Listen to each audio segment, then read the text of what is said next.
जिला के प्रभारी डॉक्टर चंद्रमोहन जी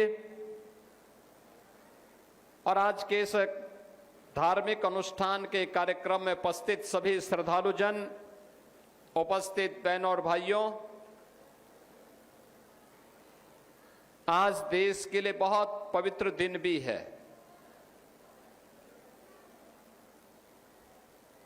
एक 1000 वर्षों की गुलामी की दास्ता को श्री सोमनाथ महादेव मंदिर की पुनर्प्राण प्रतिष्ठा का आज अमृत पर्व भी है।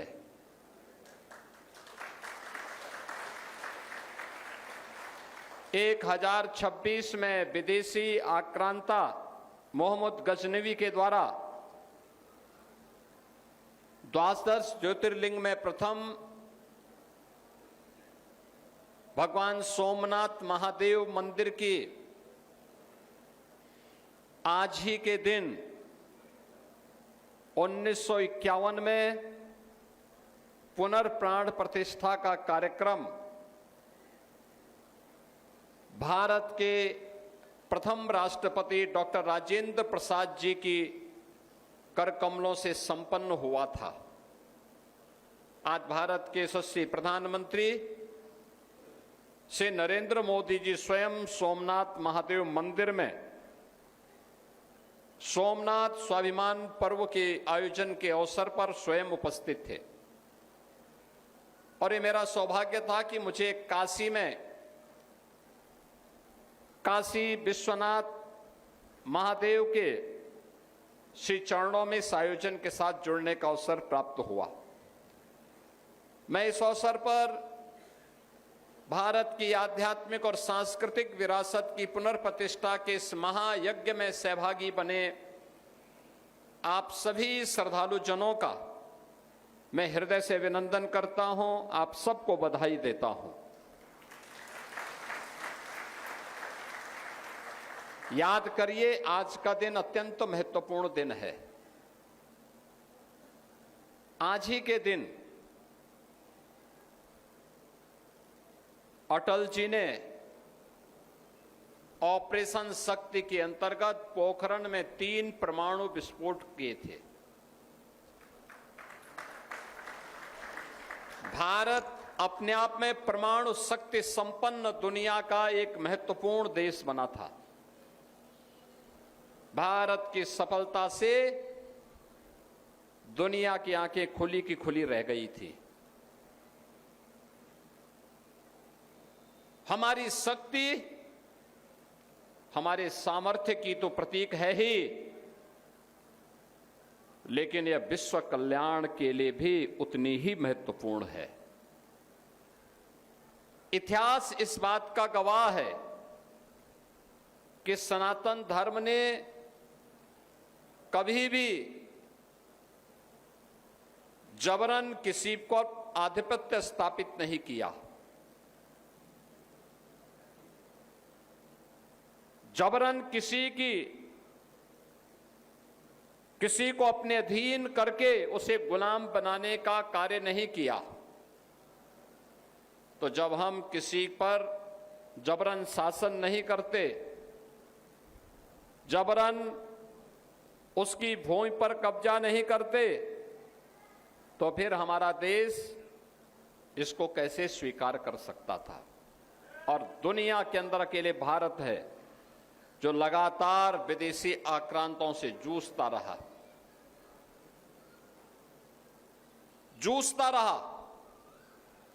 सम विषम परिस्थितियों में लड़ता रहा।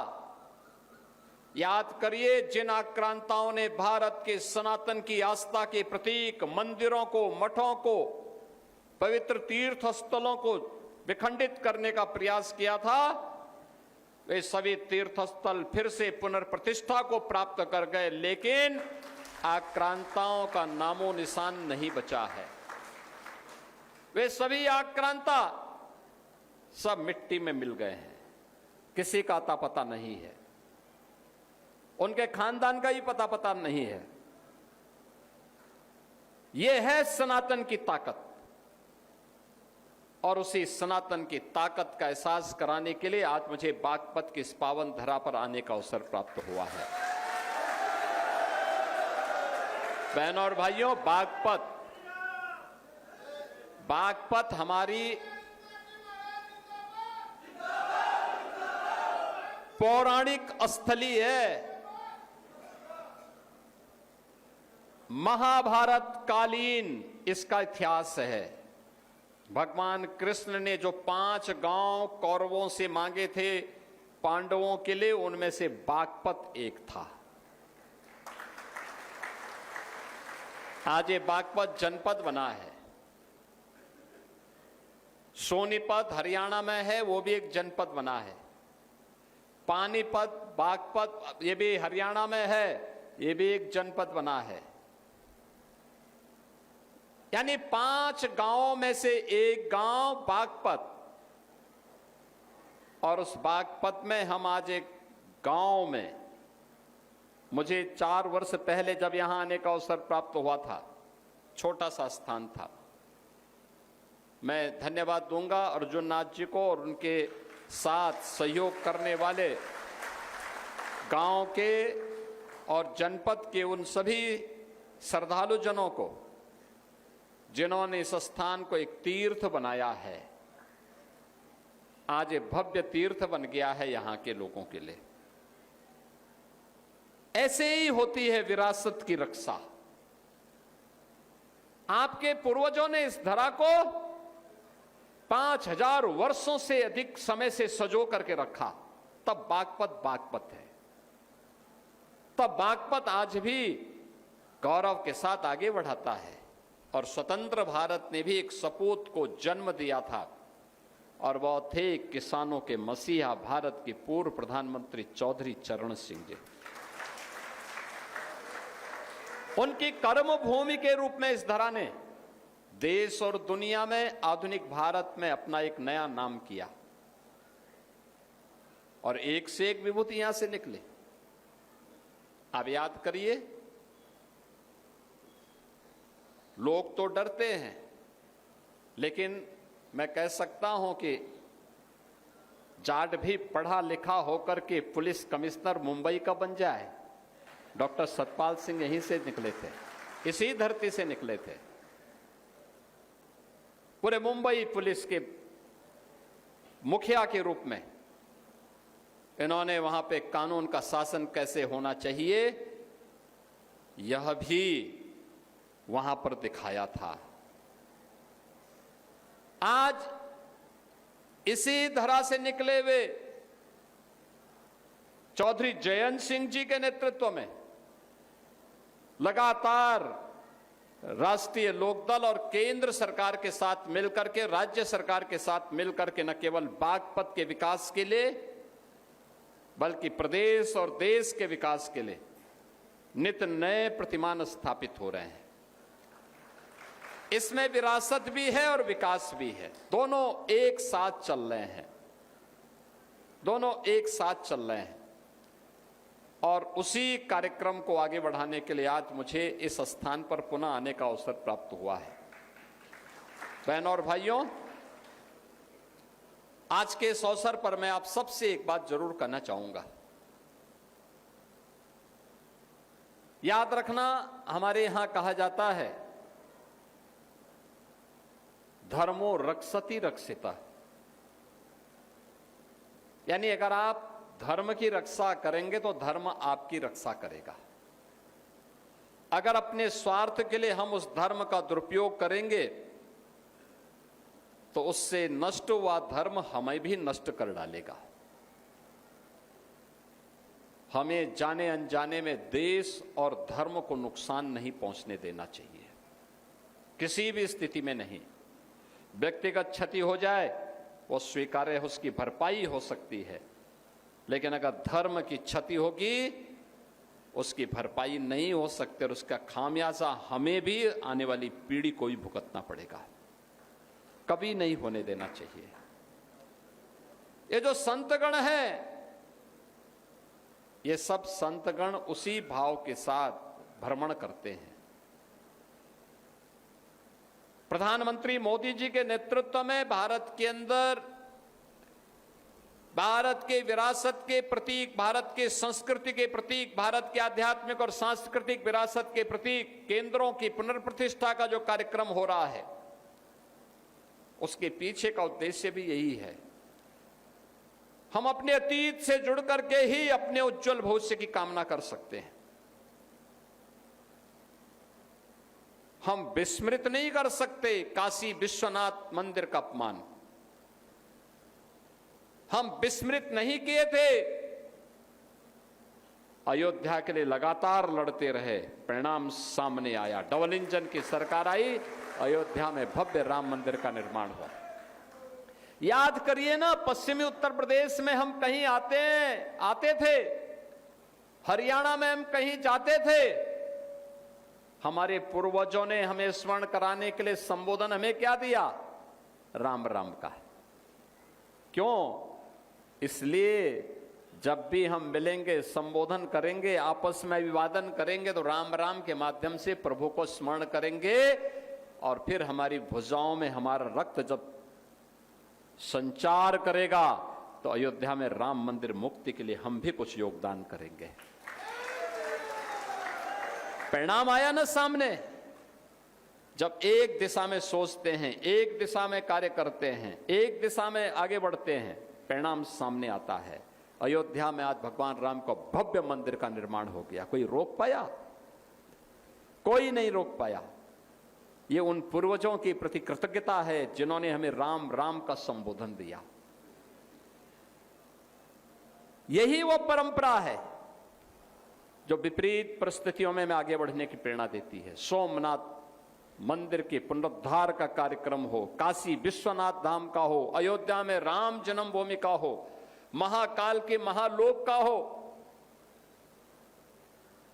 विंध्यवासिनी धाम का हो, केदारपुरी का हो, हर एक जगह हमारे विधायकगण बैठे हुए, इन्होंने भी अपने अपनी विधानसभा में 4-6 ऐसे स्थानों का, जैसे यहां पर अजय कुमार जी के नेतृत्व में अर्जुन नाथ जी ने इस स्थान का पुनरुद्धार का कार्य संपन्न करा करके सुंदर बना दिया है, ऐसे दर्शनीय स्थल हर विधानसभा क्षेत्र में ये डबल इंजन की सरकार ने, एनडीए की सरकार ने बेहतर तरीके से बनाने का काम किया। हमारा घर ही न ठीक हो, हमारे तीर्थ स्थल भी, हमारे देवी देवताओं के स्थल भी अच्छे हों, सुंदर हों, व्यवस्थित हों, और उसी कार्यक्रम को आगे बढ़ाने के लिए आज हम सब यहां पर आए हैं। याद रखना, जो नवनाथों की परंपरा, आज यहां पे मूर्ति प्राण प्रतिष्ठा का कार्यक्रम हुआ है। महायोगी गुरु गोरक्षनाथ जी, वे भगवान शिव के योगी रूप हैं, और योगी रूप में उन्होंने धर्म का अलग जगाने के लिए जन जागरण के जिस विशाल कार्यक्रम को अपने हाथों में लिया था, उनके सिद्धों ने, योगियों ने गुलामी के कालखंड में भी उस जागरण के अभियान को निरंतरता प्रदान की। विदेशी आक्रांता आ रहे हैं, क्या रणनीति बनानी है? वे योगी गांव-गांव में जाकर के सारंगी वादन के माध्यम से, भजनों के माध्यम से समाज को एकजुट करके आक्रांताओं का मुकाबला करने के लिए खड़ा करते थे। यह है राष्ट्रभक्ति। और गुफाओं तक सीमित नहीं रहे, धोने तक सीमित नहीं रहे, मंदिरों तक सीमित नहीं रहे। धर्म और संस्कृति पर हमला होगा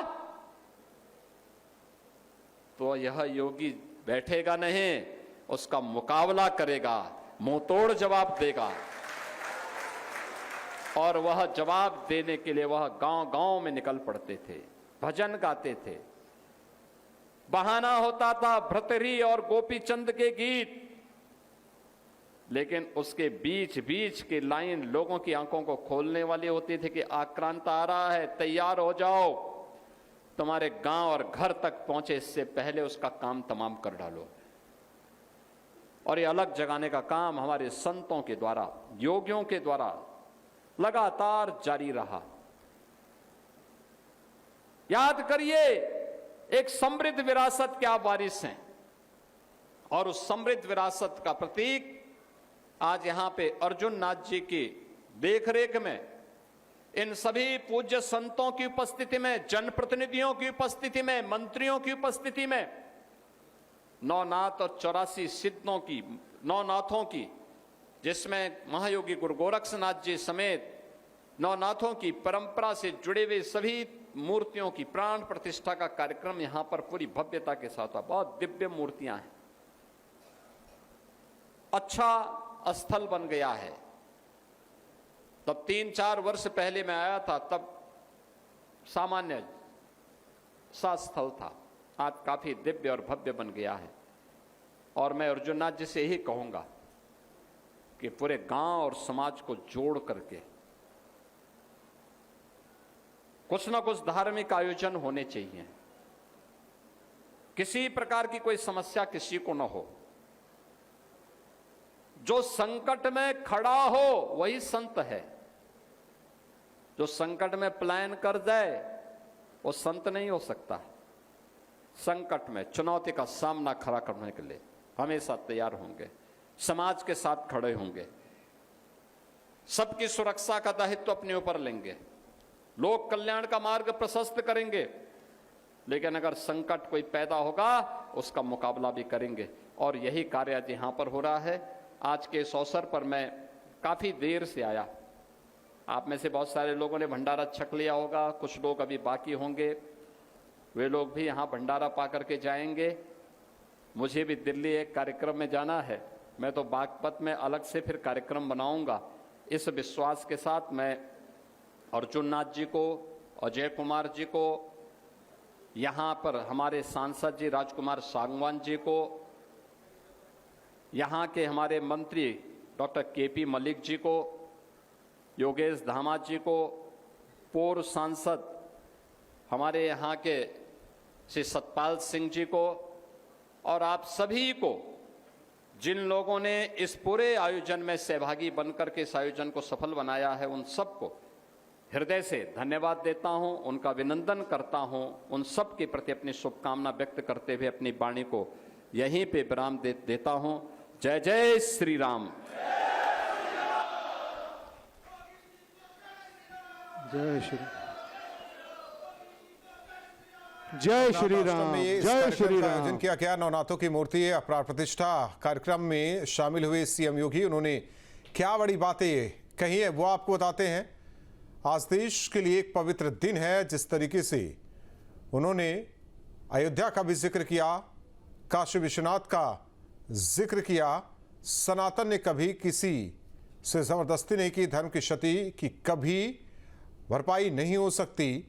धर्म की रक्षा करोगे तो धर्म आपकी रक्षा जरूर करेगा।